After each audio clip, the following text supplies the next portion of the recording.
I'd like you to take you away from the implementation of the regulations that you talked about.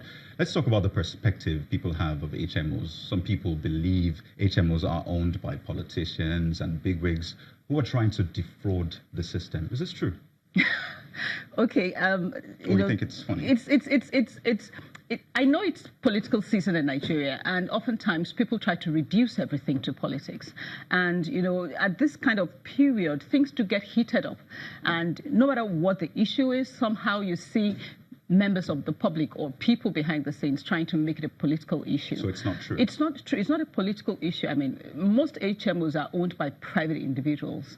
I'm here in my capacity as an expert, but I am CEO of an HMO in this country. I'm CEO of Avon HMO. We are definitely not owned by politicians. We're purely private sector driven. We're owned by Nigerians. We're managed by Nigerians. Nobody on our board or on the shareholder list is a politician. Not at all.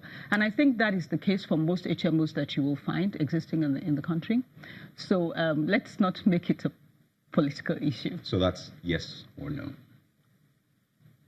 I am saying that politicians are not behind whatever crisis that industry finds itself today. Okay, great. Now, you talked about regulations earlier, and I'd like to take you back to that particular statement. Now, it is one thing to call for regulations, implementations, enforcement, but the question is, do you think the industry generally is ripe for that type of reform?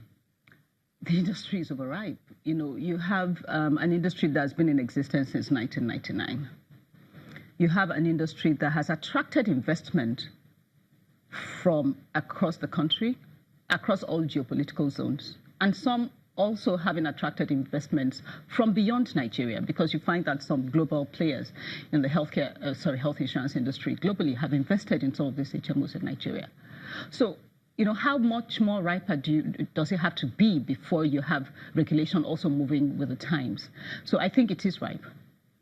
Okay, trust is a big deal. Trust is a big deal in any system, and we'll not take a look at some of the major issues currently being addressed at this moment. I think for us, we're trying to move forward. So trust is an issue, and do you think the system is transparent enough for some of these processes, these reforms that you're talking about? Do you think the system is transparent enough to actually hold on to these reforms? You've touched on something that's very, very close to my heart, and something that I think is close to the heart of all Nigerians. If there is no trust and confidence in the system, we won't get coverage to grow. In any case, the average Nigerian feels that insurance, is some kind of scam, health insurance as well as other classes of insurance. Is that true? It's not true at all. I mean, I'll get to it in a minute. But it's bad enough trying to convince Nigerians that you need some kind of, health insurance cover for yourself without, having actions that also now erode that trust and that confidence. And what has happened over the years hasn't really been helpful in building up that trust. So it's an area that I think all the industry stakeholders have to come together on. And one way of ensuring that is accountability and transparency. In other climates, other parts of the world, the body responsible for regulating the industry, like even our own CBN does it, issues out quarterly returns of, the key financial indicators of performance for all the players in the industry, so that people can make an informed choice. People can see where the industry is going, who the strong players are, what their balance sheets are like, what kind of risk appetites they should have, whether they have a balance sheet that is commensurate with the size of risk that they are undertaking. And we would like to see this happen in the health insurance sectors as well. Even going beyond that, we all publish. Well, we submit annual financial statements to the regulator. This should be made public in an industry where you have almost a fiduciary relationship between companies and the people they serve, like insurance, like banking, like the pension fund. The financial statements of the operators are crucial. Has it ever been made public? They've never been made public. Even, I don't think operators within the industry can see each other's financial statements because it's like a closely guarded secret. So what we're saying, make it transparent, make it open. Publish it, let Nigerians see it. Let them be able to judge for themselves how the industry as a whole is doing. Because, if you want the public to have trust and to have confidence, they have to see that the whole industry itself is able to withstand shocks. They want to see that the players in the industry are credible, that they have a strong, financial backing, a financial structure. So, I mean, these are some of the things that we believe will improve trust and confidence. Okay, so let's try to wrap it up right now. A lot of solutions have been proposed by you, but I'd like us to go over them again. Let's have a timeline. Type of 1, 2, 3. What are the type of solutions you're looking forward to? Well, we don't want to talk controversy at all, but I do think that having stability in the regulatory authority or the regulatory body that looks over our affairs is important. Stability is one. Stability is one. The second thing I would also like to talk about is this transparency issue.